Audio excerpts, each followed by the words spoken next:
हर हर महादेव प्रिय दर्शकों, आप नीचे गिरोगे, कोई नहीं आएगा उठाने।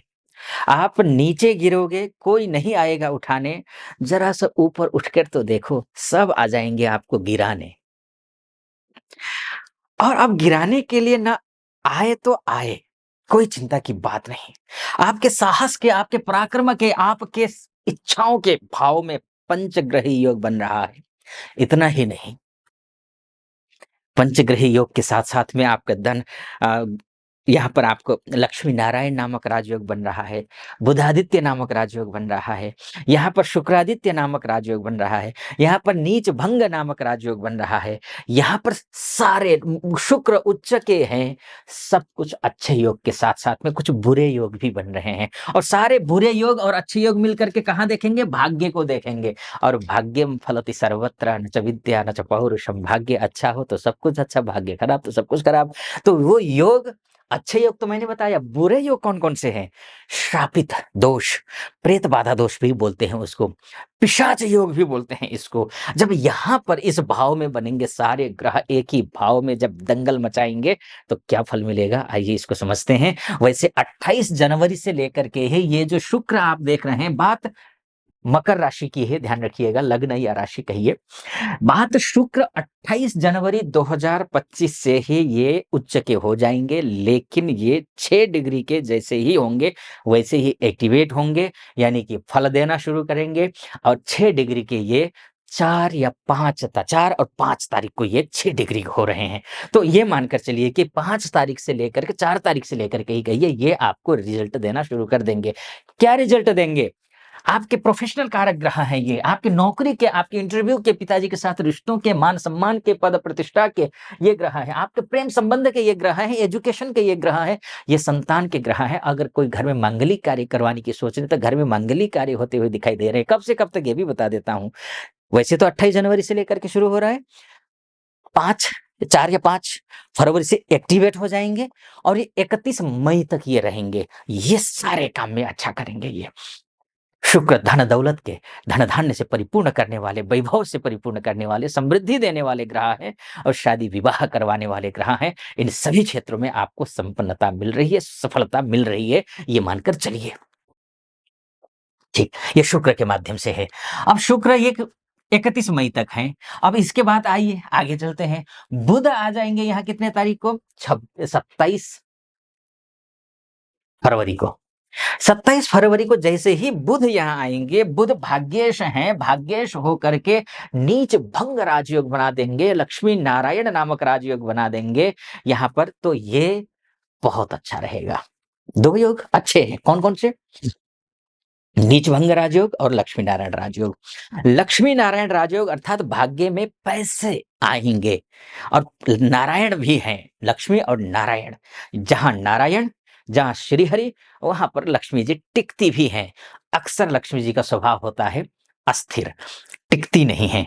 पैसा आता है, चला जाता है, टिकता नहीं है। वही लक्ष्मी जी हैं। लक्ष्मी जी आती हैं, चली जाती हैं, स्थिर रहती नहीं हैं। अब ऐसी स्थिति में जहाँ नारायण का वास होता है, वहाँ पर लक्ष्मी जी का वास होता है। तो पैसे आएँगे भी, पैसे टिकेंगे भी। ठीक?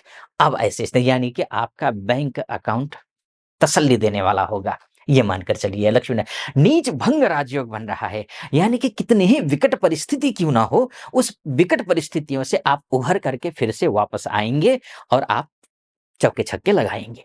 अर्थात परिस्थितियों को बखूबी आप सँभाल लेंगे। परिस्थितियों को बिगड़ने नहीं देंगे। पैसे भी आ रहे हैं, परिस्थितियाँ भी अनुकूल हो रही हैं। ये लक्ष्मी नारायण राजयोग के नाम से बन रहा है। लेकिन कुछ यही जैसे ये आ जाएगा, एक खराब योग बन रहा है। कौन-सा? जड़त्व नामक राजयोग। राजयोग नहीं, दुर्योग, खराब योग है। कोई खास नहीं है ये योग। बहुत ज़्यादा खराब भी नहीं कह सकते, इसको सँभाला जा सकता है। इसको अच्छा भी नहीं कहा जा सकता। सँभालना कैसे है इस योग को, खराब ना हो इसके लिए? क्योंकि जड़त्व, जड़ मतलब जड़ हो जाना, है ना? अब बुध बुद्धि का ग्रह है, विवेक का ग्रह है, राहु भ्रम है, मोह है, माया है, अफवाह है। तो अब ऐसी स्थिति में राहु जो है बुद्धि पर माया, मोह, अफवाह और भ्रम का पर्दा डालेगा। उस पर्दे को हटाना है ताकि आप जड़ ना हो। तो उस पर्दे को कैसे हटाएँगे? एक तो ये है कि सवा किलो कच्चा कोयला बहती हुई नदी में प्रवाहित कर दीजिए शनिवार के दिन शाम को 4 से लेकर 6 बजे के बीच में। एक तो ये तरीका है, राहु राहु शांत रहे। बुध को मजबूत कीजिए, कैसे करेंगे? गणपति अथर्व शीर्ष का पाठ करिए। गणपति अथर्व शीर्ष का पाठ, या फिर कोई भी काम करना हो उससे पहले आप मन ही मन में श्री गणेशाय नमः ये मंत्र बोलिए और काम शुरू कर दीजिए। इससे आपके बुध ठीक हो जाएंगे। चाहे तो बुध का जाप भी कर सकते हैं। ओम ब्राम ब्रीम ब्रौम सह बुधाय नमः कर सकते हैं। ठीक, ये बुध के आने से अब ये कब से कब तक है? 27 फरवरी से 7 मई तक। ठीक है, ओके। अब आगे बढ़ूं उससे पहले एक निवेदन आपसे करना चाहूंगा। यहां तक पहुंचे हैं और मेरा विश्लेषण और ऑथेंटिक लग रहा हो आपको तो चैनल को सब्सक्राइब, वीडियो को लाइक और कमेंट बॉक्स में जाकर के महादेव का भक्त हूं, कृपा आप पर भी बनी रहे ऐसी मेरी कामना। हर हर महादेव जरूर लिख दीजिएगा या फिर जो भी मनोभाव है उनको व्यक्त कर दीजिएगा। चलिए आइए फिर से विषय पर प्रवेश करते हैं। इसके साथ में बुध आ गए, ये हो गया बैक टू बैक। फिर ये 14 मार्च से ये आ जाएंगे, यहाँ सूर्य आ जाएंगे। अब देखिए ना, पहले राहु और शुक्र पहले बैठे थे, बुध आ गए, ये द्विग्रही योग ये थे, बुध आ गए त्रिग्रही योग, ये जैसे ही आगे सूर्य तो चतुर्ग्रही योग बन गया। चतुर्ग्रही योग, जहां चतुर्ग्रही योग बन जाता है वहां पर अनेकों रिजल्ट मिलते हैं। 14 तारीख से लेकर के ये आपको 14 कब से? 14 मार्च से अप्रैल के मिड तक ये यहां रहेंगे। अब ये क्या क्या फल देंगे इसको समझते हैं। कोई रिसर्च का काम कर रहे हो, कोई गुप्त कार्य कर रहे हो तो उसके लिए ये सूर्य का यहां आना शुभ है, अच्छा है। और कौन कौन से योग बनाएंगे? 2 अच्छे योग, 1 खराब योग। 2 अच्छे योग समझ लीजिए। पहले शुक्रादित्य नामक राजयोग, पैसा, पावर, फायदा, स्त्री हो तो पुरुष से, पुरुष हो तो स्त्री से फायदा, ये आपकी कुंडली में दिख रहा है, आपके हिसाब से दिख रहा है। यानी कि पैसा और पावर का बैलेंस कर लेंगे, आएगा, दोनों ही आएंगे। ठीक, दूसरा कौन सा है? बुध और सूर्य बुधादित्य नामक राजयोग, अपनी बुद्धि से ऊंचे लक्ष्य को प्राप्त करना, अपने विवेक और बुद्धि और प्रेजेंस ऑफ माइंड के माध्यम से अपने बॉस को, अपने सरकारी अधिकारियों को, शासन प्रशासन से जुड़े हुए लोगों को प्रभावित करना और उनको कन्विंस करने में सफल होना और लक्ष्य की प्राप्ति करना, ये बुधादित्य नामक राजयोग बनाता है। यानी कि जिस किसी भी क्षेत्र में आप प्रयास कर रहे हैं, आप अपनी बुद्धि विवेक से उस प्रयास में 4 चांद लगा देंगे, सफलता पा लेंगे। ये स्थिति। लेकिन एक खराब भी योग है। वो खराब योग कौन सा है? देखिए, जितने अच्छे योग बन रहे हैं उसमें दाग लगाने के लिए कुछ ना कुछ खराब योग तो जरूर बन रहे हैं। बुध आया, 2 अच्छे योग बनाया, 1 खराब योग था। सूर्य आया, 2 अच्छे योग बनाया था, 1 खराब योग है। अब खराब योग कौन सा है ये जान लीजिए। सूर्य और राहु का संबंध रहेगा। अब सूर्य और राहु के बीच में तो खराब होता है रिश्ता, ग्रहण योग बन गया। तो ग्रहण योग में करना क्या है? आपको सूर्य की उपासना करनी है, आदित्य हृदय स्तोत्र का पाठ करना है, सुबह जल्दी उठना है, सूर्य के दर्शन करने हैं। ठीक, ये अगर कर लेते हैं तो सूर्य ग्रहण योग का दुष्प्रभाव कम पड़ेगा। सूर्य अन्य ग्रहों के साथ में मिलकर के अच्छे फल देंगे। बाकी राहु का उपाय तो आप कर ही रहे हैं, जो मैंने कच्चा कोयला बताया था। ठीक है, अब आगे आता हूं जब से खतरनाक योग है, अच्छा योग नहीं है। यहां पर चूके तो जितने भी अच्छे रिजल्ट देने वाले ग्रह हैं वो उतना अच्छा रिजल्ट नहीं देंगे। इस योग को समझ लीजिए, ये योग कौन सा है। शनिदेव आप यहां देख रहे हैं, शनिदेव भी यहां आ जाएंगे।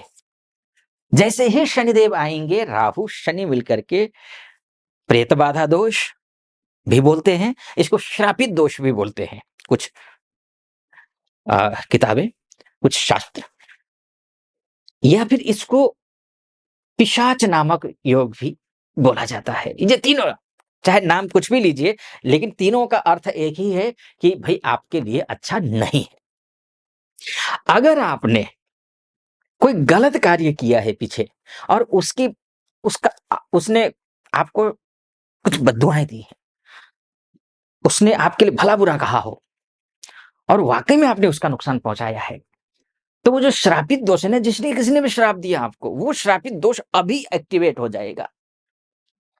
अगर अभी आपने किया एक्टिवेट होने के दौरान, अभी तो अभी किसी के साथ अन्याय किया और उसने भला बुरा कहा, कुछ भी श्राप दिया, वो आप पर एक्टिवेट हो जाएगा।